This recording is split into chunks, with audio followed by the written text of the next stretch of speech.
والتذكر والتذكير والنفع والانتفاع والإفادة والاستفادة والحث على التمسك بكتاب الله وسنة رسوله والدعاء إلى الهدى والدلالة على الخير ابتغاء وجه الله ومرضاته وقربه وثوابه سبحانه وتعالى.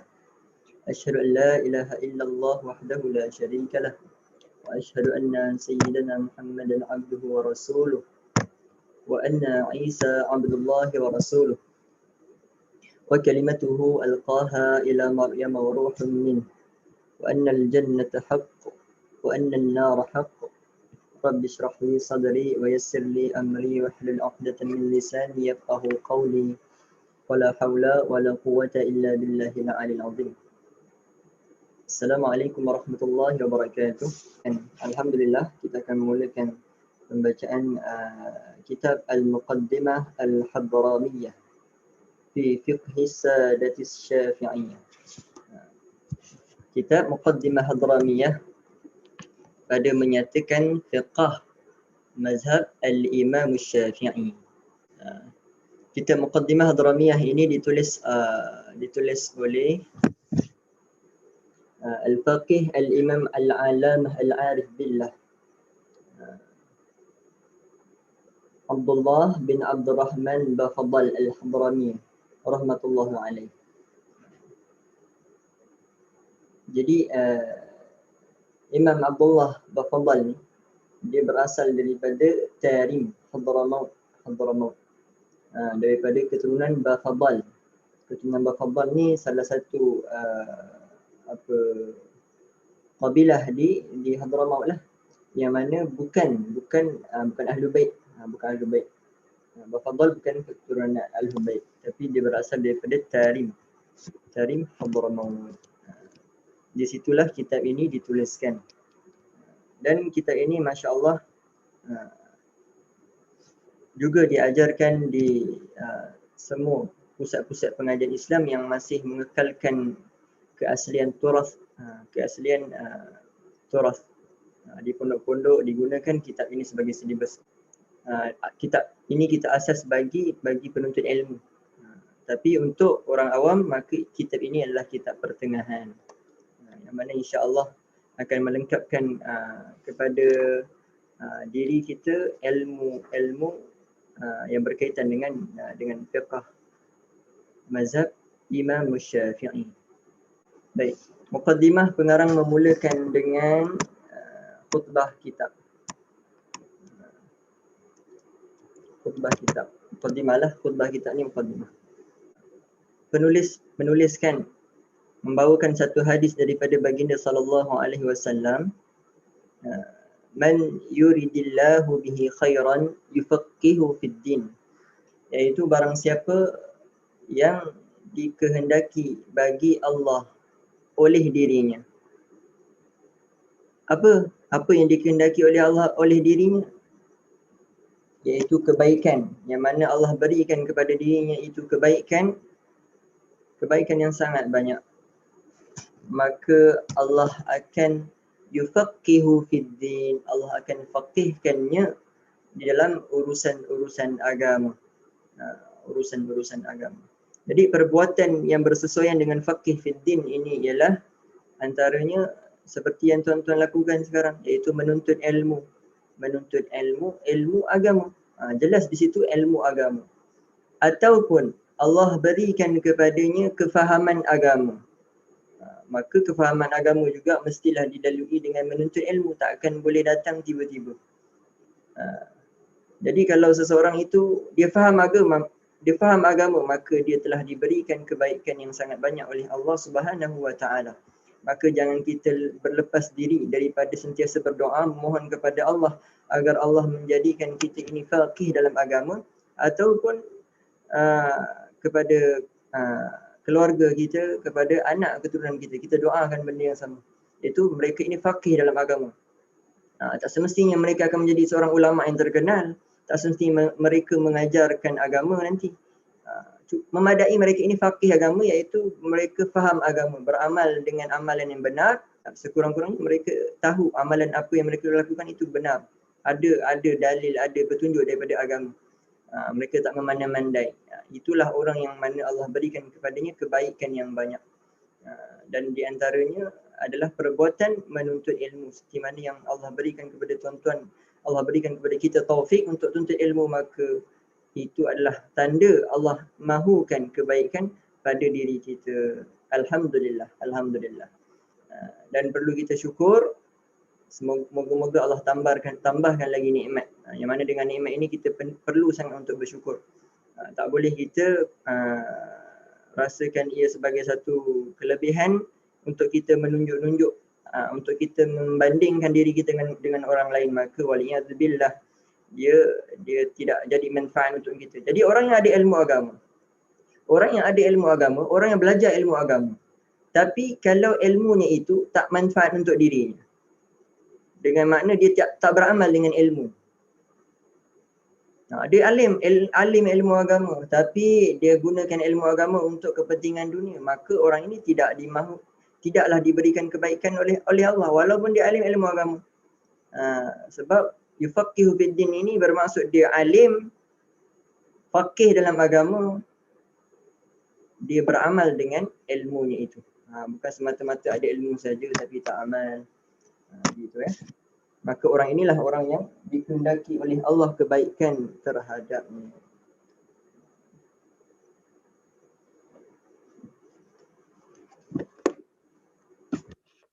Baik. Kemudian qala al-musannif rahimahullahu ta'ala wa nafa'ana Allah bihi wa bi'ulumihi wa bi'ulumi sa'iris salafis salihin fid darain amin. Amin. Kemudian pengarang memulakan kitabnya dengan Bismillahirrahmanirrahim. Dengan nama Allah yang Maha Pemurah lagi Maha Penyayang. Yang mana Bismillah ini, ba yang berbaris bawah itu ulama menafsirkan dia memiliki sehingga 15 makna. Bahkan ada lebih. Jadi yang masyhur yang mudah untuk kita gunakan ialah ba al-musahabah dan ba al-ilsaq, iaitu seolah-olah penulis mengatakan u'allifu kitabi hadha, iaitu saya memulai kitab saya ini dengan B itu, dengan B itu. Ba musahabah ataupun iaitu dengan berkat B itu dengan berkat ataupun dengan perdampingan. B perdampingan. Perdampingan ataupun dengan berkat ataupun musahabah ini berteman. Siapa? Ismullah. Itu satu nama Allah. Bismillah. Itu dengan Bismillah. Penulis mengambil berkat Bismillah sebelum memulakan tulisannya. Dengan nama Allah Ar-Rahman Ar-Rahim, yang Maha Pemurah, iaitu pemurahnya Allah Subhanahu wa Ta'ala itu terhadap sekalian makhluknya. Sama ada ingkar ataupun taat, sama ada kafir ataupun muslim, maka Allah itu tersangatlah pemurah kepada seluruh makhluknya, termasuklah juga haiwan dan sebagainya. Ar-Rahim dan Maha Penyayang. Ar-Rahim ni pun pemurah juga sebenarnya, tapi khusus penyayang. Sebab apa? Sebab Ar-Rahim ini hanya diberikan kepada orang-orang yang di dalam hatinya memiliki kalimah la ilaha illallah. Itu orang Islam. Allah ni nak bagi tahu apa? Nak bagi tahu bahawa Allah ni terlalu amat penyayang lagi terhadap orang-orang yang Islam. Yang mana nikmat ini akan nanti didapati manfaatnya di akhirat kelak. Jadi Ar-Rahman ni manfaatnya di dunia, Ar-Rahim manfaatnya di akhirat. Kenapa? Kerana nanti Allah Subhanahu Wa Taala akan memberikan kepada orang Islam ataupun kepada manusia yang memiliki kalimah la ilaha illallah, semuanya itu nanti akhirnya akan memasuki kepada syurga, akan memasuki kepada syurga. Tak kisahlah dia bermaksiat ke, dia dosa banyak ke, dia apa LGBT ke, pencuri ke, penzina ke, perompak ke, pembunuh sekalipun. Maka selagi mana mereka ini ada Islam, di akhirat kelak selepas mereka dicuci di dalam neraka Jahannam, itu kalau mereka ni mati dalam keadaan tak sempat bertaubat lah. Kalau bertaubat tu dah cerita lain. Jadi anda kata mati dalam keadaan tak sempat bertaubat, wal'iyadu billah min zalik, kita berlepas diri, berlindung dengan Allah daripada perkara itu. Itu mati tak sempat taubat. Jadi orang-orang yang Islam mati tak sempat taubat, mereka akan dicuci dirinya di dalam neraka Jahannam, dan akhirnya semuanya yang berdosa besar akan akhirnya dapat masuk syurga juga. Akan dapat masuk syurga juga dengan ar-rahimnya Allah, dengan sifat rahimnya Allah ini. Dengan sifat rahimnya Allah ini. Ustaz, bukan ke yang akan bagi syafaat kepada umat Islam nanti Rasulullah? Kenapa tiba-tiba ar-rahimnya Allah ni pula? Ialah sifat rahimnya Allah ini ditajallikan, dia zahirkan kepada kekasihnya, kepada makhluk yang menjadi kekasihnya yang sangat mulia, yang sangat agung, iaitu baginda Rasul sallallahu alaihi wasallam. Ketika mana Rasulullah meminta syafaat untuk seluruh manusia, hakikatnya itu adalah sifat penyayang Allah Subhanahu Wa Taala yang mana dimiliki ataupun ditajallikan kepada baginda sallallahu alaihi wasallam. Jadi sebab tu kita sebagai orang Islam tak boleh menyakiti kepada orang Islam yang lain, walaupun dia orang yang bermaksiat, kerana orang Islam yang bermaksiat, mereka ini dijamin oleh Allah, dijamin oleh baginda Rasul sallallahu alaihi wasallam untuk masuk ke dalam syurga, untuk masuk ke dalam syurga. Jadi bagaimana orang ini kita boleh mungkin kita buat tak indah pada mereka, kita sakiti hati mereka dengan hanya sebab mereka buat maksiat. Wal'iyadzubillah min dzalik. Mereka ini dijamin hak dan dijamin haknya oleh baginda Rasul sallallahu alaihi wasallam. Walaupun orang maksiat, orang tak baik, maka kita kena baik dengan semua orang. Terlebih-lebih lagi lah orang Islam. Orang kafir kita kena buat baik, orang Islam pun kena buat baik. Sebab mereka ini ada hak. Dan mana mereka ni akhirnya akan masuk syurga juga. Walaupun kat dunia ni mereka beramal dengan amalan ahli neraka, kita tak boleh nak kutuk mereka, tak boleh nak buat jahat, tak boleh nak lebih kurang dengan mereka. Sama juga macam mana kita layan dengan orang yang baik dengan kita, kita layan begitu juga dengan orang yang jahat dengan kita. Sebab mereka ini akan diberikan syafaat oleh Rasul sallallahu alaihi wasallam. Mereka ini adalah orang yang menjadi kekasih, menjadi rindunya Rasul sallallahu alaihi wasallam. Rasul rindu pada semua orang, pada orang beriman, maka sudah tentu lebih, apatah lagi orang yang bermaksiat.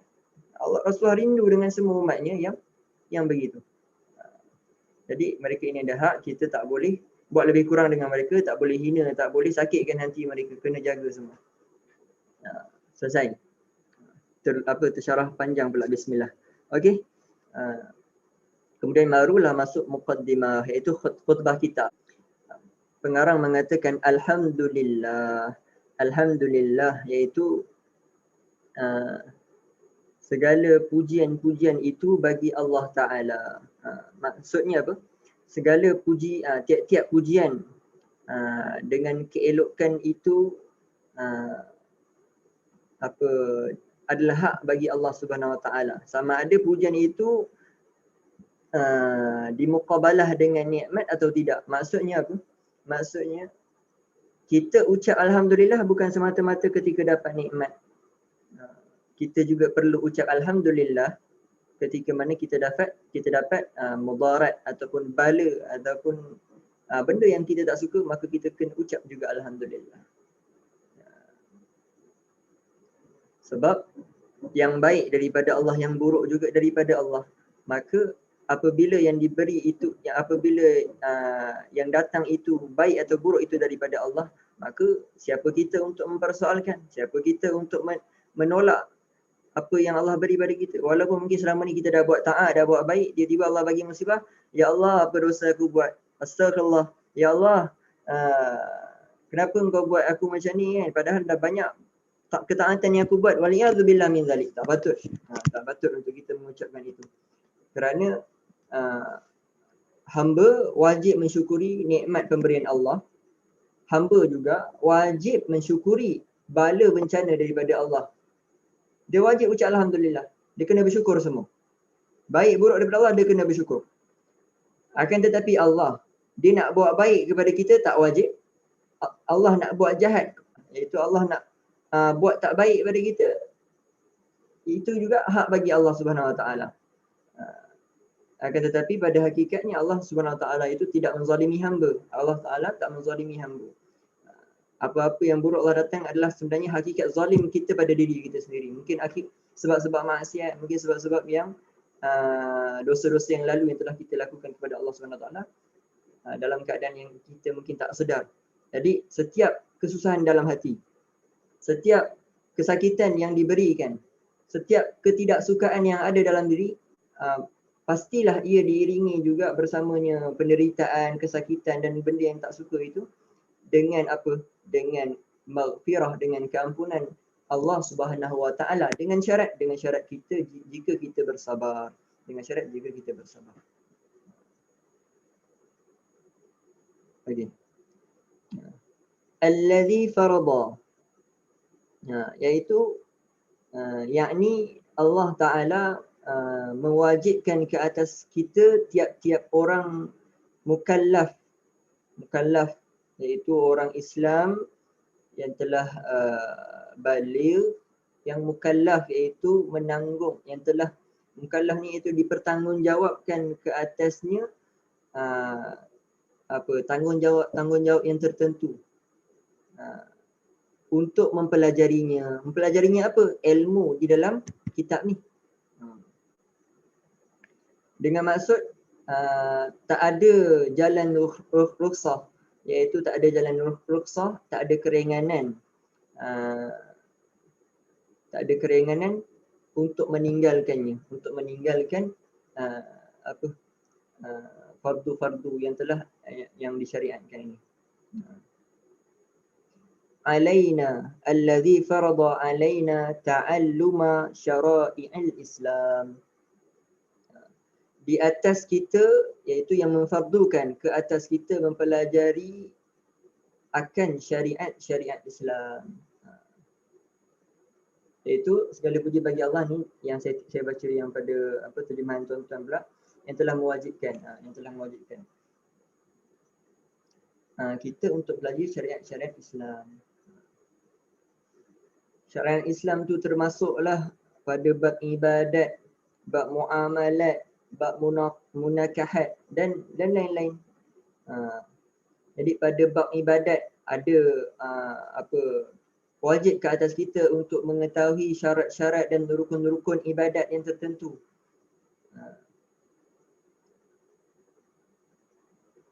Terutama pada ibadat, pada rukun Islam yang 4, iaitu mengucap kalimah syahadah,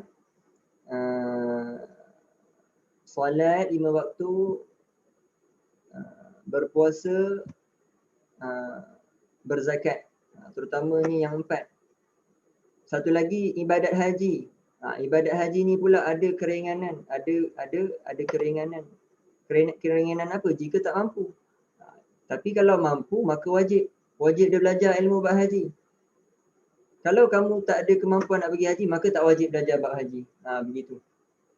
Tapi yang umumnya adalah wajib untuk semua mengucap 2 kalimah syahadah, solat, puasa, zakat. Zakat pun pada yang tertentu juga sebenarnya. Tapi majoritinya bayar zakat lah. Haji ni masih ada ramai lagi yang tak mampu. Begitu. Jadi ilmu ni wajib untuk kita pelajari.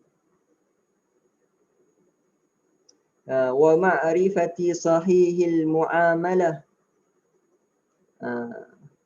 dan mengetahui akan sekalian hukum-hukum yang sahih daripada muamalat. Muamalat ni juga termasuk ilmu munakahat, jinayat dan hukum yang bergantung dan bersangkut paut dengannya, iaitu maksudnya kalau kamu ni tak kahwin maka memadai dengan ilmu yang tadi. Solat, mengucap kalimah syahadah iaitu mengenal Tuhan, tauhid, kemudian solat, kemudian puasa, kemudian zakat, haji kalau mampu. Kemudian kalau kamu nak kahwin, maka wajib ditambah kamu kena belajar ilmu munakahat. Kalau kamu nak berniaga, wajib ditambah kamu tahu ilmu muamalat. Dan kalau kamu ini seorang hakim, seorang qadi, maka wajib kamu belajar ilmu jinayat. Begitu. Jadi yang lain-lain ni dia jadi apa? Fardu kifayah. Dia bukan fardu aini. Fardu aini yang wajib untuk semua buat, iaitu yang terutama yang secara umumnya 5 rukun Islam tu lah. Tapi yang betul-betul untuk semua ialah sampai bab puasa tadi. Zakat pun tak semua. Tapi termasuklah juga. Termasuk juga.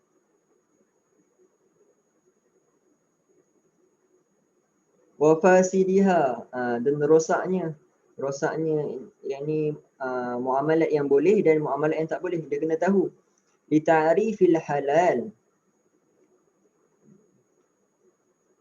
Supaya dia mengetahui perkara-perkara yang halal. Jadi ini perkara yang halal. Perkara halal ni ada banyak. Dia boleh jadi wajib, dia boleh jadi sunat, dia boleh jadi harus, makruh. Makruh dia tak haram lagi, maksudnya boleh buat. Perkara makruh, perkara yang khilaf aula, iaitu keluar daripada khilaf antara dua pendapat begitu. Dan yang haram haram jelas. Yang halal jelas. Begitu. Untuk kita tahu perkara halal haram dalam Islam. Kalau kita tak tahu, maka kita akan buat yang haram. Ataupun mungkin kita buat sesuatu perkara dalam keadaan kita tak tahu apa hukum dia. Kita contoh mungkin mencuri. Na'udzubillah, mencuri. Sebab apa mencuri? Saya tak tahu mencuri ini haram. Jadi sebab tu kita kena tahu hukum dia. Jadi mencuri ini haram. Wa ja'ala ma'ala man 'alima dzalika. Dan Allah Ta'ala juga yang menjadikan iaitu ma'ala ni akibat, yakni hujung pengakhiran mereka yang mengetahuikan syariat Islam yang tersebut.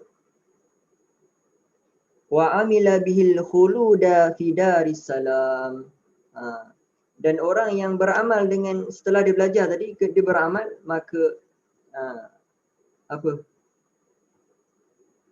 akan berkekalan orang yang tadi di syurga Darussalam. Di syurga Darussalam.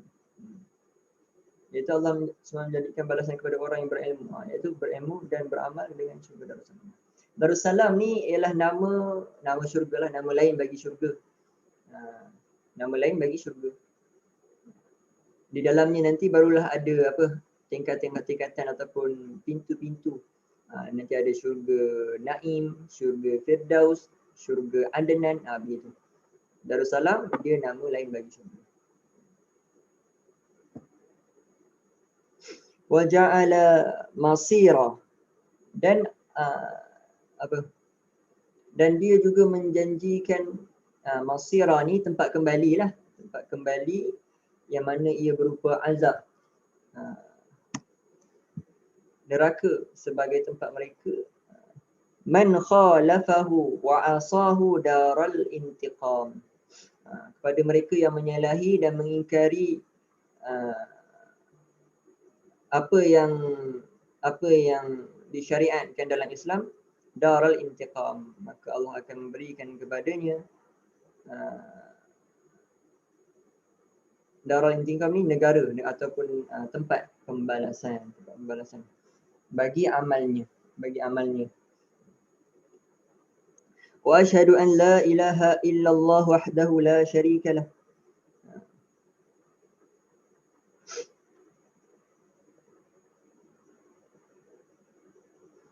Dan kita bersaksi bahawa tiada Tuhan yang disembah dengan sebenarnya, wahdahu, dengan sebenarnya, selain daripada Allah Ta'ala, la syarikalah. Kita tak mensyirikkan Allah, tidak mensekutukan Allah.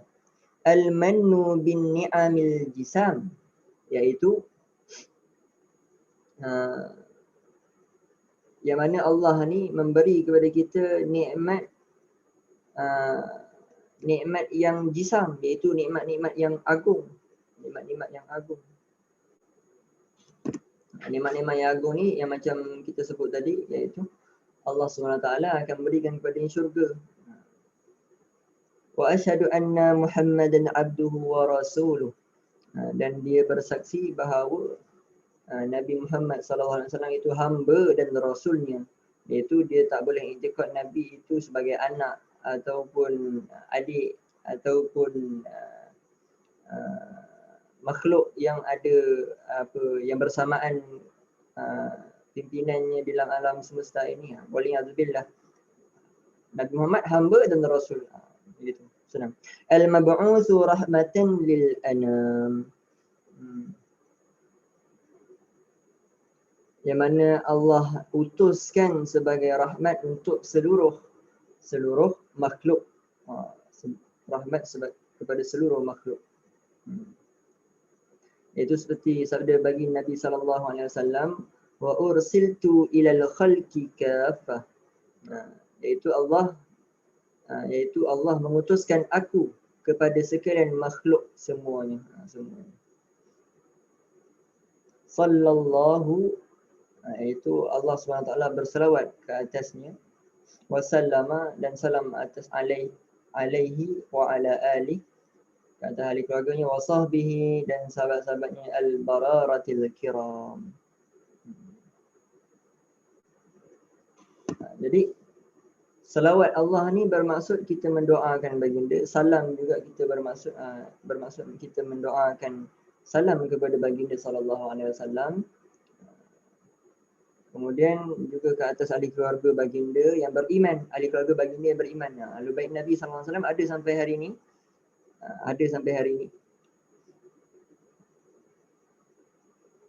Jadi ahli bait yang beriman, maka ia termasuk dalam selawat ini. Wasahbi, dan alihi juga ada tafsiran ulama mengatakan juga termasuklah orang yang mengikuti kepada baginda Nabi SAW, iaitu umatnya. Maka termasuk juga dalam selawat. Wasahbi, dan sahabatnya. Jadi sahabat ni tidaklah digelar dia ataupun dia mendapat gelaran sahabat, melainkan dengan syarat, iaitu dia hidup di zaman Nabi SAW, dia berjumpa dengan Nabi SAW, dan dia beriman kepada Nabi SAW. Jadi kalau ada orang kafir, dia berjumpa dengan Nabi SAW, adakah dia digelar sahabat? Maka tidak. Ataupun dia beriman, kemudian dia murtad, adakah dia digelar sahabat? Tidak juga.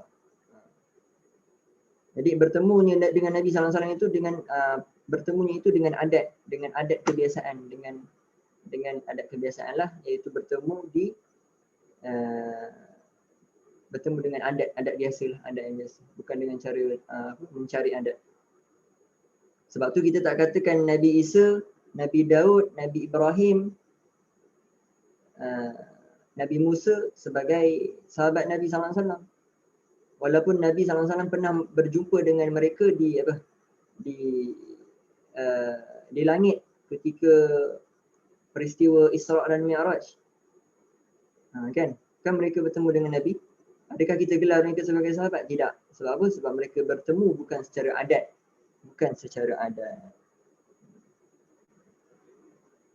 Wa ba'du.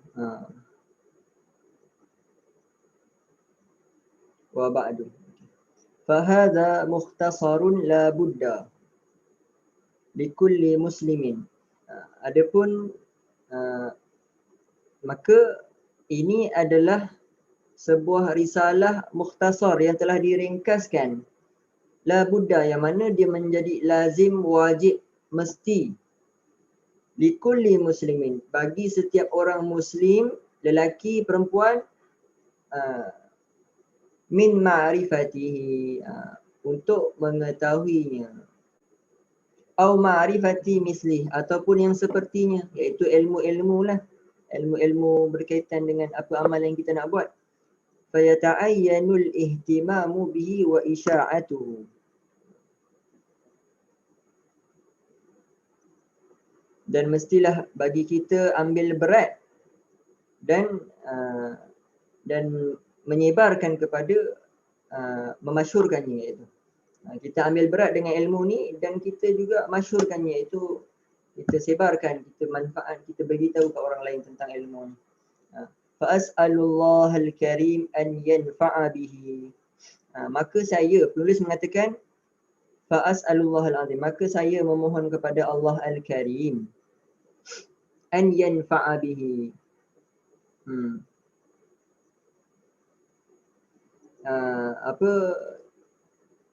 Akan tulisan, akan kitab ini manfaat, iaitu bermanfaat. Wa an yaj'ala jam'i lahu khalisan liwajhihil karim. Dan bahawa sesungguhnya Allah menjadikan himpunan tulisan ini, tulisan aku ini, iaitu penulis, bersih dan ikhlas.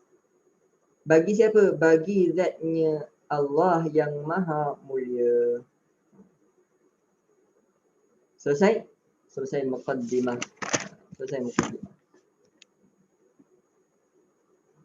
Muqaddimah ni penting ya tuan-tuan untuk kita baca. Apa saja kitab turas yang kita baca, maka penting untuk kita mulakan dengan muqaddimah. Mungkin kita dah terbiasa baca kitab, kita tak baca muqaddimah. Kita terus pada perbahasan. Tak ada masalah nak buat macam tu, tapi ada sirnya, ada rahsianya bagi orang yang beramal. Bila baca kitab, dia baca muqaddimah. Sebab apa? Sebab di Mesir ada seorang ulama bernama Syekh Al-Mutawalli Al-Sya'rawi. Syekh Mutawalli Sya'rawi, mungkin ada yang biasa dengan nama-nama ulama, dia akan kenal. Dia sangat masyhur di Mesir, seorang ulama dan seorang wali Allah. Syekh Mutawalli Sya'rawi ni dulu, sebelum dia giat dalam bidang ilmu, bapa dia belikan dia kitab penuh dalam bilik. Bapa dia belikan banyak kitab penuh dalam bilik. Penuh dalam bilik Mutawalli Sya'rawi inilah. Tak ada ruang yang kosong, melainkan kitab dan tempat dia tidur. Maksudnya penuh lah. Jadi lepas bapa dia dah belikan, Syekh Mutawalli Sya'rawi ni dia malas nak belajar. Dia tak nak belajar. So bapa dia belikan kitab suruh belajar, tapi dia malas nak belajar. Maksudnya apa? Ambil kitab, pergi berguru kan. Dia tak nak, dia malas. Jadi satu hari bapa dia kecewa dengan sikap anak dia ni. Bapa dia dah beli kitab, dah keluar duit banyak, tapi tak nak belajar, tak nak manfaatkan pula buku-buku yang ada. Akhirnya sampai Syekh Mutawalli Sya'rawi ni tersedar, dia pun tak nak kecewakan bapa dia. Dia mula dengan baca kitab, baca muqaddimah kitab. Dia ambil kitab satu-satu, dia baca muqaddimah saja. Ambil kitab Tauhid, baca muqaddimah, tutup. Selesai muqaddimah, tutup. Muqaddimah kan pendek. Selesai muqaddimah, pendek, tutup. Perbahasan Tauhid tak masuk lagi. Kemudian baca kitab fiqh, baca muqaddimah, tutup. Selesai, tutup. Buka kitab tasawuf, baca muqaddimah, tutup. Macam itulah Syekh Mutawalli buat pada semua kitab. Sampailah masuk asrar, rahsia daripada muqaddimah kita itu di dalam dirinya. Akhirnya dia diberi taufik oleh Allah Subhanahu Wa Taala untuk dia alim dalam semua ilmu. Dia berguru lah juga, lepas tu baru dia berguru apa semua. Tapi bermulanya taufik itu datang dalam diri dia adalah dengan dia membaca ke semua kitab ilmu dengan muqaddimah saja. Tak masuk perbahasan lagi tau. Baca muqaddimah saja. Jadi macam tu juga kalau mungkin kita boleh amalkan. Kadang-kadang kita beli banyak-banyak kitab, ataupun kita belikan anak-anak kita kitab. Kita cakap dia, tak apalah kalau korang malas sangat nak mengaji kitab ni, korang bacalah semua muqaddimah saja. Boleh juga insya-Allah. Tapi muqaddimah kitab ni dia sebaiknya adalah dalam bahasa Arab yang mana asli daripada bahasa penulis tu lah. Sebab bahasa terjemahan ni kadang-kadang dia berbeza dengan bahasa asli. bahasa Arab. Sebab tu nak menterjemahkan ni bukan perkara yang mudah. Ada yang orang menterjemah sedap baca, maksudnya betul dengan kaedah bahasa Arab. Ada yang terjemah sekadar terjemah tapi tak sedap, tak sampai maksud penulis. Sebab tu kita terjemah ni dia, andai kata betul ya kita boleh berpegang, tapi kalau tak betul tu kita tak boleh berpegang lah dengan kita terjemah ni. Melainkan dia ada guru yang mungkin akan membetulkan atau ikut cara bacaan. Sebab tu kita akan baca juga bahasa Arab. Melainkan kitab tu kitab-kitab Jawi, kitab-kitab yang memang dalam bahasa Melayu, kitab-kitab Jawi kan. Kitab-kitab ulama Jawi kita tulis, maka memadai kita baca dalam bahasa Jawi yang sedia ada lah. Begitu. Baik. Selesai mukadimah. Kemudian kita masuk pada matan kitab. Qala al-musannif rahimahullahu ta'ala nafa'ana Allah bihi wa bi'ulumihi fi daraini amin.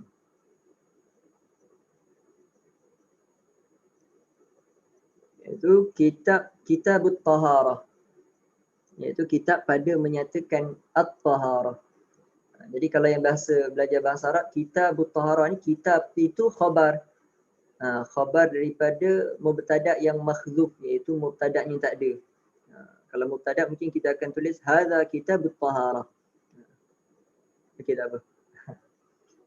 Kitab taharah.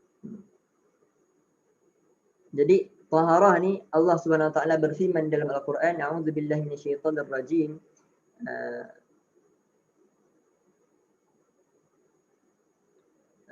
Fihi rijalun yuhibbuna an yatatahharu wallahu yuhibbul mutatahhirin. Surah At-Taubah ayat 108. Maksud daripada ayat ini ialah di dalam masjid itu ada orang-orang lelaki yang suka mengambil berat, iaitu membersihkan, mensucikan dirinya. Dan Allah Ta'ala mengasihi, suka orang-orang yang membersihkan diri mereka zahir dan batin. Allah suka orang yang bersihkan diri mereka zahir dan batin. Wallahu yuhibbul mutatahhirin.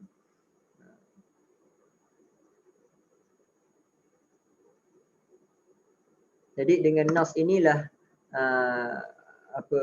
menunjukkan kepada kewajipan untuk kita bersuci, dan dengan nas inilah menunjukkan kewajipan ke atas kita membersihkan hati kita, iaitu zahir Allah suka, batin juga Allah suka.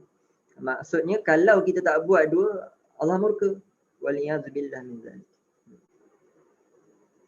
Jadi taharah ni dalam bahasa Arab, saya terjemah maksud dia membersih dan menyucikan. Membersih dan menyucikan. Baik kotoran daripada kotoran. Baik kotoran hissi, kotoran ni ada dua. Hissi, ma'nawi. Kotoran hissi, kotoran ma'nawi. Ini dari segi bahasa. Kotoran hissi ni apa? Kotoran seperti najis. Kotoran hissi ni kotoran yang jelas lah.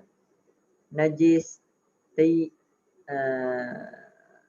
kencing, macam itulah. Itulah kotoran hissi.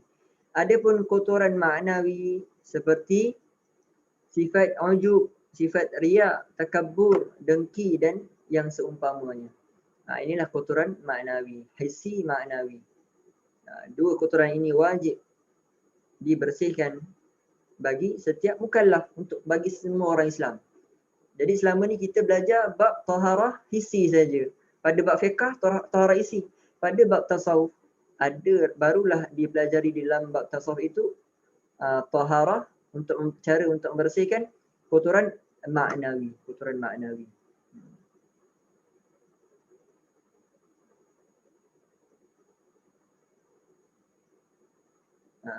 Adapun secara istilah, taharah ini ialah sesuatu yang terangkat dengannya akan membolehkan dia untuk solat.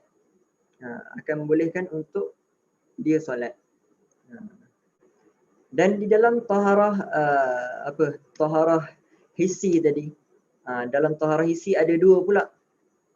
Ada taharah yang mana kita akan bersihkan, kita sucikannya. iaitu taharah hakikah. Iaitu kita suci, kita angkat kita bertaharah dengannya itu dengan air. Ini taharah hakikah.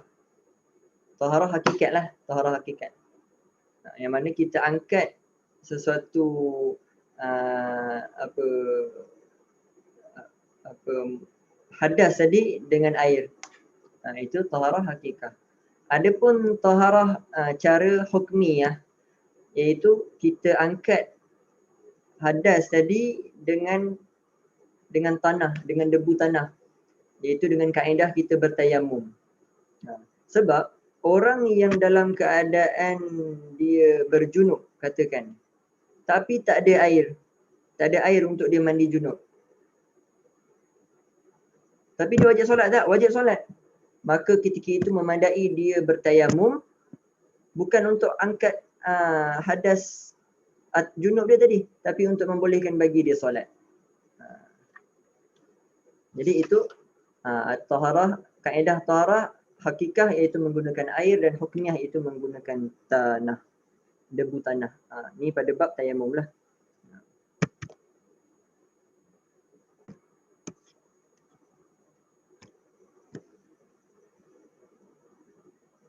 Okey. La yasihhu raf'ul hadathi, iaitu tak sah mengangkat akan hadas itu. Tak sah mengangkat akan hadas itu.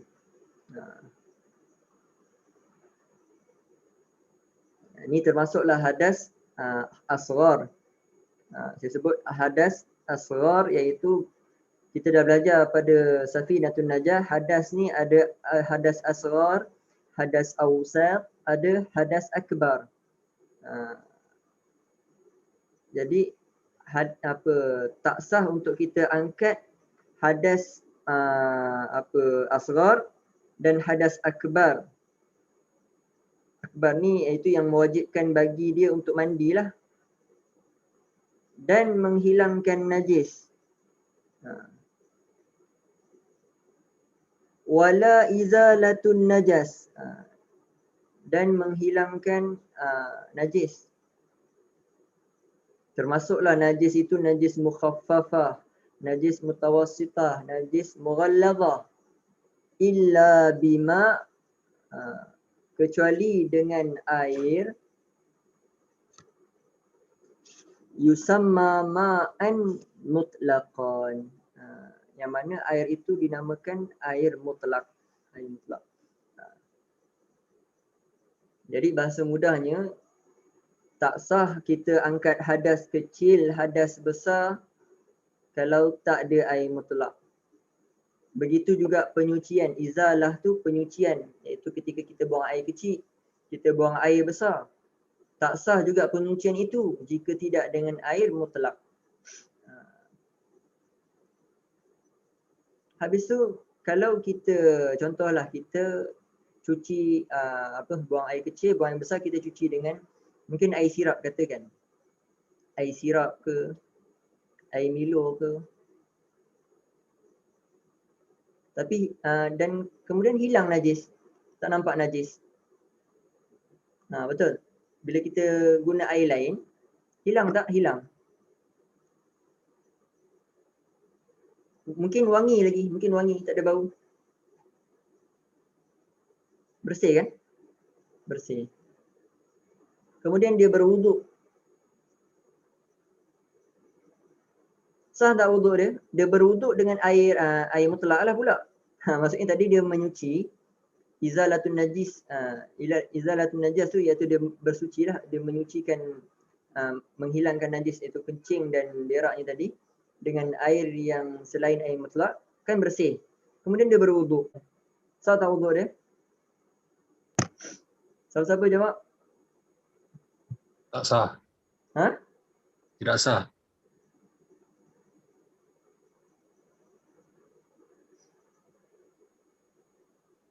Wuduk dia sah. Wuduk dia sah.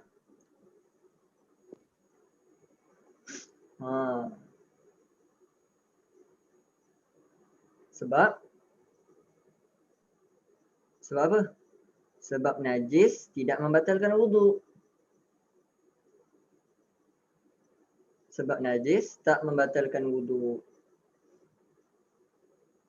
Bob Nawar, tak tahu Ustaz sebab 4 rukun. Tak ada kaitan 4 rukun.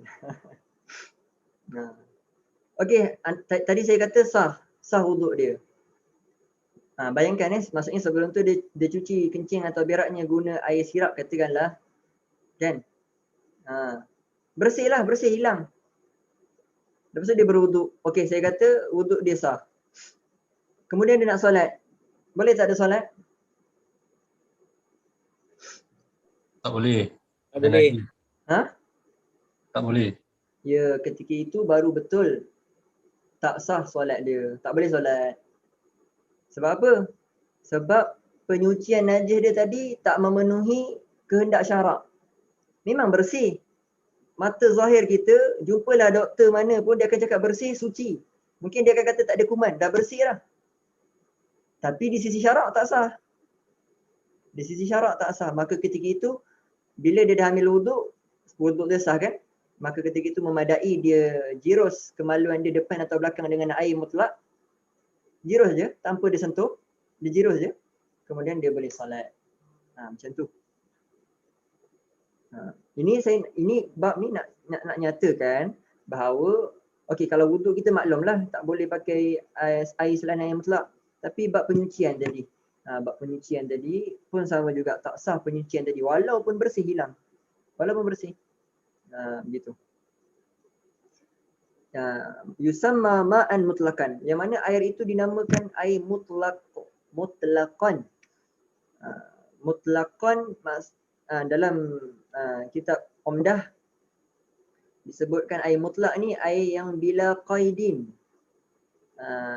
Iaitu tanpa ada pengikat. Pada sebutan air tu tak ada pengikat. Tak ada ikatan. Apa maksud dia? Macam ni. Contoh kita pergi kedai.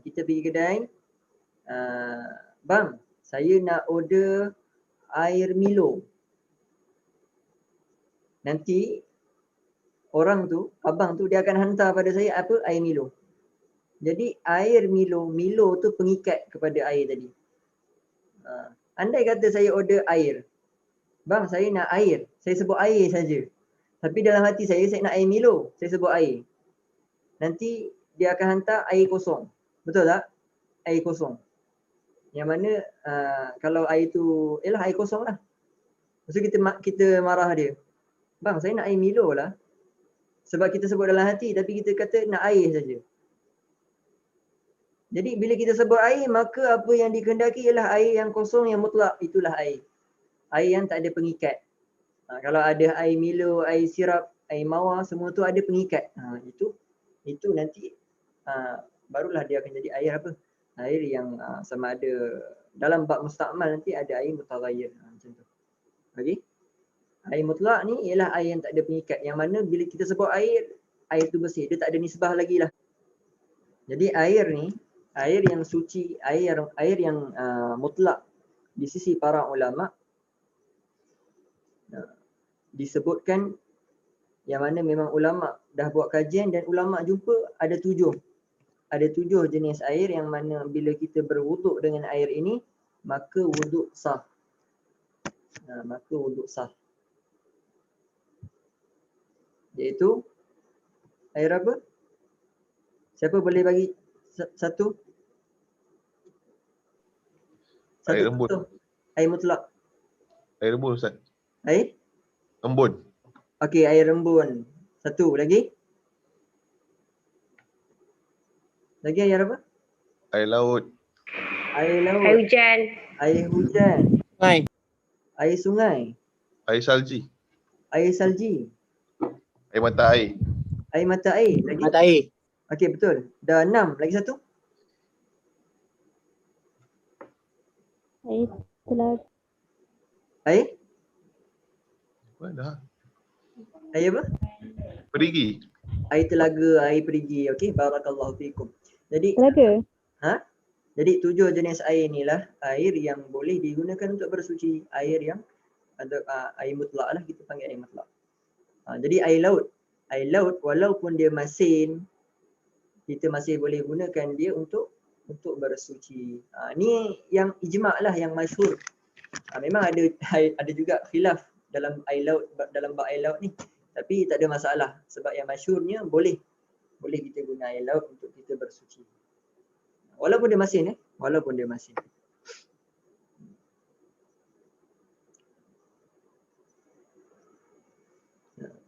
Fa in taghayyara ta'muhu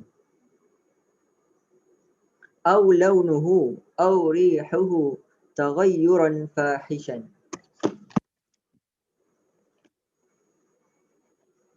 Maka jika berubah ta'muhu, rasanya, aw launuhu, ataupun warnanya atau baunya, yang mana berubahnya itu dengan perubahan yang banyak, bihaitsu la yusamma ma'an, yang mana tidak dinamakan dengan dia air lagi, iaitu ada pengikat air Milo, air sirap tadi, bimukhalitin, yang mana dia bercampur. Mukhalid ni ialah apabila air ni ada mukhalid pula, ada air mukhalid, ada air mujawir. Ada air mukhalid, ada air mujawir. Dalam air mukhalid ni ialah air yang bercampur. Bercampur yang mana mustahil untuk kita pisahkan, itu air mukhalid.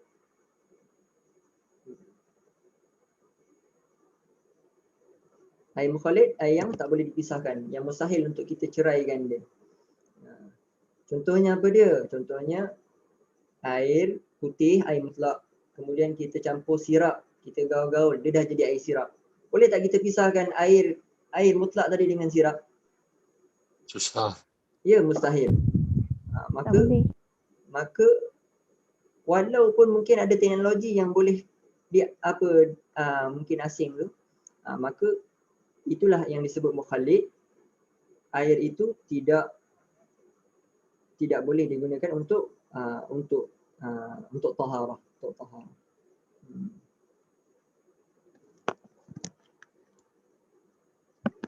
bihaitsu la tahirin yastaghnil ma'u anhu. Walaupun air itu bersih, yang dapat terkaya air daripadanya. Maksudnya air campur sirap, sirap tu terkaya, kan? Air sirap tu terkaya. Maka ataupun air tu dicampur dengan za'afaran, seperti itu. Sama. Maka air itu tidak sah untuk kita bertaharah dengannya. Walaupun air itu bersih, lam tasihhat taharatu bihi. Jadi air yang hilang sifat air yang asli itu. Jadi air yang bila dia dah hilang sifat air yang asli, dia menjadi air mutaghayyir. Kalau kita dalam matan Abi Syuja' disebutkan air ni ada air yang tahir wa tahur tahir. Dia itu suci dan menyucikan. Dan ada lagi air yang jenis tahir saja, tapi dia tak tahur, dia itu tidak menyucikan. Seperti air musta'mal. Air musta'mal air suci lagi, kan? Air suci, air yang kita dah guna untuk ambil wuduk, dia jadi air musta'mal. Dan di bawah air musta'mal tu ada pecahan air mutaghayyir. Contohnya air sirap, air Milo, air kopi, semua tu di bawah air musta'mal. Walaupun kita tak sentuh air tu, kita tak sentuh dengan tangan kita, kan? Air tu air kosong, bersih, lepas tu kita campur terus dengan sirap gaul-gaul, dia jadi air mutaghayyir. Dia di bawah pecahan air musta'mal juga. Dia termasuk di bawah air musta'mal.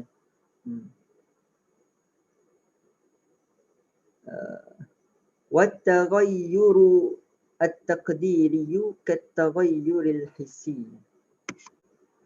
Dan air yang berubah takdiri itu seperti air yang berubah hissi.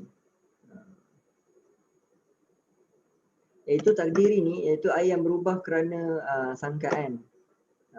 Dia sama hukum dia dengan air yang berubah dengan hissi, dengan jelas. Hissi ni yang berubah dengan hissi. Falau waqa'a fihi ma'u wardin la raihata.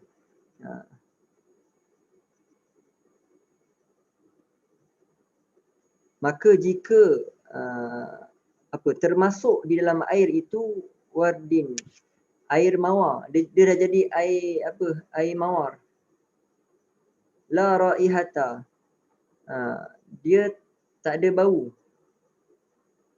Jadi air tu termasuk dalam air tu bunga mawar, dia jadi air mawar walaupun dia tak ada bau. Sebab apa? Mungkin bau je yang tak ada, tapi dia mungkin ada rasa dan mungkin dia juga ada warna. Lahu quddira mukhalifan lahu bi awsatis sifat. Maka ditakdirkan perkara yang menyalahinya dengan pertengahan sifat-sifatnya. Maka dia juga disamakan dengan air musta'mal. Disamakan juga. Wala yadurru taghayyurun yasir. Dan tidak mudarat air yang berubah yasir, yang mana dia berubah ringan perubahannya itu ringan, tak nampak. La yamna'usmal ma, iaitu jika ada perubahan pada air tu tak mengubah nama air. Maksudnya apa? Maksudnya bila kita tengok air ni, kita tak kata dia air mawar. Bila kita tengok air ni, kita tak kata dia air za'afaran. Dia tak mengubah nama air saja. Mutlak. Walaupun pada air tu termasuk sikit air teh ke contoh, termasuk air teh yang mana tak sengaja lah, bukan sengaja. Dan tak berubah. Kan? Jadi ketika itu boleh digunakan. Wala yadurru taghayyurun bimuksin, dan tidak mudarat juga air yang berubah bimuksin kerana tinggal lama. Muksin ni tinggal lama. Wa turabin wa tuhlubin, dan mana air tu tinggal lama kerana tanah ataupun lumut. Contoh macam mana tu kan? Macam ni. Kita kan ambil air wuduk dengan pipe. Jadi air sebelum sampai di tangan kita daripada tangki, mungkin dalam tangki itu ada lumut, ataupun mungkin dalam tangki itu ada tanah, dan di dalam pipe sepanjang-panjangnya tu mungkin juga ada besi, ada bahan-bahan lain yang mana kalau kita sampai kat tangan, kalau kita minum, kita akan rasa pelik lah. Dia tak rasa macam air yang mungkin daripada sungai, dia tak rasa macam tu. Jadi air ni dibolehkan, tidak mudarat, kerana sebab dia terjadi dengan tanpa sengaja, dan tak boleh dielakkan. Wa ma fi maqarrihi wa mamarrih, dan apa yang ada pada tempat laluan air. Inilah pada pipe lah tempat laluan air kan. Ni tempat laluan air. Boleh juga dimaafkan. Boleh kita guna. Wala bimujawirin, dan juga dengan air yang mujawir. Ada tadi air mukhalid, ada air mujawir. Air mukhalid ni kita campur air kosong campur sirap, dia jadi air sirap. Air mujawir ni macam ni. Contoh air tu air mutlak kosong. Kemudian kita masukkan di dalamnya bintil kijang. Siapa tahu bintil kijang? Tahu tak bintil kijang? Yang tempat buat minyak wangi kasturi tu. Tahu kan? Kat sini pun ada contoh. Ka'udin. Ataupun seperti kayu aud. Wahduhnin. Minyak. Yang mana kita masukkan bintil kijang, kita masukkan kayu aud. Dan kita biar je. Air tadi, air yang dimasuki bintil kijang ataupun kayu aud,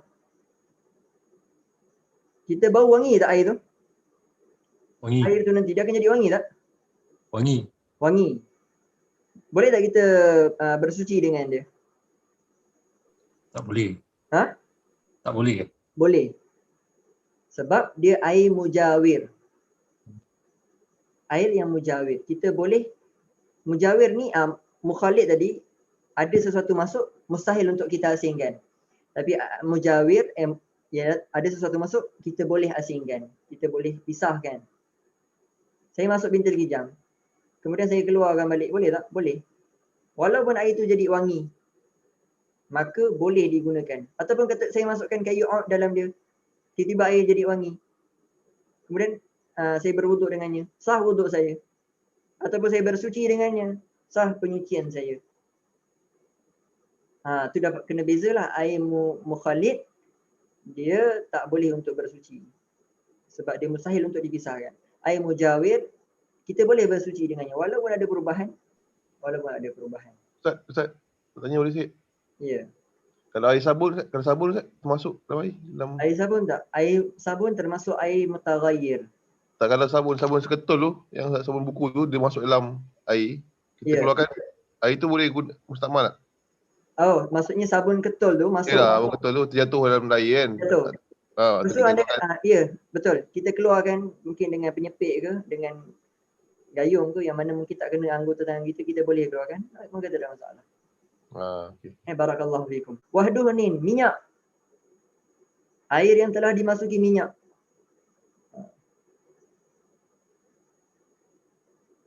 Ada air, satu bekas air, kemudian saya masukkan minyak. Boleh tak saya nak bersuci dengan air tu? Kena keluarkan minyak. Betul. Asingkan minyak, kemudian kamu boleh bersuci dengan air tu. Air tu tak jadi air mukhalid, tak jadi. Sebab air dengan minyak dia tak bercampur. Dia tak bercampur. Walaupun kita dah gaul kan. Macam mana kan? Kenalah buat asing. Kena buat asing. Bab minyak ni saya nak tambah sikit. Okey, air dia ada dua. Dalam safinah dia ada dua. Air dia ada air banyak, ada air sikit. Air banyak ni air yang lebih daripada 2 qollah, air sikit air yang bawah 2 qollah.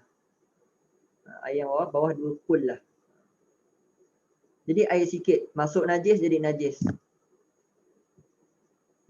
Maksudnya tak boleh untuk bersuci. Air banyak masuk najis boleh untuk bersuci. Air 2 qollah walaupun 200 ml tepat-tepat kamu kencing dalam tu, kemudian kamu nak berwuduk dengannya, boleh, tak ada masalah. Ataupun kamu berak dengan dalam tu kemudian kamu berwuduk dengannya, tak ada masalah. Dengan syarat tak berubah rasa, warna dan bau. Jadi air, ataupun kalau berubah air yang ada 2 qollah tadi, macam mana nak sucikan dia? Tambah lagi air, tambah sampai hilang bau tadi ataupun warna ataupun rasa berubah. Dia jadi air macam air kosong balik. Dia jadi suci. Begitu juga dengan air yang sedikit. Kan, contohlah saya ada satu gayung, ada dalam tu air mutlak. Kemudian katalah ada orang kencing dalam tu, dia bercampur dalam air tu. Jadi air tu jadi air najis, betul. Dan perbuatan macam ni haram ya. Perbuatan macam ni haram. Okey. Tapi anda kata berlaku. Jadi macam mana nak sucikan dia? Kamu tambah air sampailah jadi 2 qollah. Jadi ketika itu air tu suci, boleh guna, tak ada masalah. Jadi dalam bab air yang sedikit dia boleh menjadi suci dengan syarat bertambah air itu sehingga mencapai 2 qollah. Tapi anda kata minyak masak. Minyak masak 5 kilo tu kan, dalam botol tu, anda kata termasuk 1 tahi cicak. Kita nak buat apa dengan minyak tu? Boleh tak kita nak guna masak minyak tu? Tak boleh tak? Tak boleh. Kenapa boleh? Kenapa boleh? Sebab dia boleh asingkan, Ustaz? Boleh asingkan? Boleh keluarkan? Okay. Minyak 5 kilo termasuk tahi cicak. Anda kata kamu asingkan, kamu keluarkan balik tahi cicak tu. Boleh tak guna minyak tu untuk masak? Boleh tak? Boleh tak? Boleh. Tak boleh. Boleh tak? Tak boleh. Anda kata, kamu kata tak boleh kan? 5 kilo tu tak boleh sebab dah termasuk tahi cicak, kemudian kamu dah keluarkan. Saya katakanlah saya tambah lagi minyak sampai 20 kilo. 20 liter. Saya tambah lagi 20 liter. Dia jadi banyak. Boleh tak guna untuk masak? Sebab dia bukan air. Tak, saya tanya ni, boleh ke tak untuk masak? Tak tahu.